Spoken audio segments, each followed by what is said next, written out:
பெண் மருத்துவர் வழக்கில் ஆதாரங்களை அளிக்கவே தனியார் மருத்துவமனையை எதிர்க்கட்சியினர் சூறையாடியதாக மேற்குவங்க முதலமைச்சர் மம்தா குற்றம் சாட்டியுள்ளார். உயிரிழந்த பெண்ணுக்கு நீதி வழங்க வலியுறுத்தி கொல்கத்தாவில் நடந்த பேரணியில் மேற்குவங்க முதல்வர் மம்தா பானர்ஜி கலந்து கொண்டார். பின்னர் செய்தியாளர்களிடம் பேசிய அவர், பெண் மருத்துவர் கொலை வழக்கில் உண்மையை வெளிக்கொண்டு வர வேண்டும் என நாங்கள் விரும்புகிறோம். ஆனால் சில தரப்பினர் மக்களை தவறாக வழிநடத்துவதற்காக பொய்களை பரப்புவதாக குற்றம் சாட்டினார்.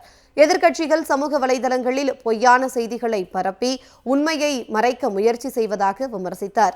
ஆர்ஜி கார் மருத்துவக் கல்லூரி மற்றும் மருத்துவமனை சேதத்தின் பின்னணியில் எதிர்க்கட்சிகளுக்கு தொடர்பு இருப்பதாக கூறிய அவர், குற்றத்திற்கான ஆதாரங்களை அளிக்க மருத்துவமனையை சூறையாடி உள்ளதாகவும் குற்றம் சாட்டினார்.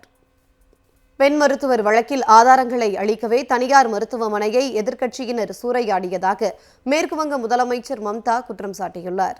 உயிரிழந்த பெண்ணுக்கு நீதி வழங்க வலியுறுத்தி கொல்கத்தாவில் நடந்த பேரணியில் மேற்குவங்க முதல்வர் மம்தா பானர்ஜி கலந்து கொண்டார்.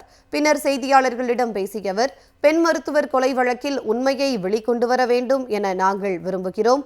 ஆனால் சில தரப்பினர் மக்களை தவறாக வழிநடத்துவதற்காக பொய்களை பரப்புவதாக குற்றம் சாட்டினார்.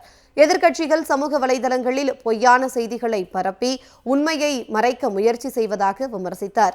ஆர்ஜி கார் மருத்துவக் கல்லூரி மற்றும் மருத்துவமனை சேதத்தின் பின்னணியில் எதிர்க்கட்சிகளுக்கு தொடர்பு இருப்பதாக கூறிய அவர், குற்றத்திற்கான ஆதாரங்களை அளிக்க மருத்துவமனையை சூறையாடி உள்ளதாகவும் குற்றம் சாட்டினார்.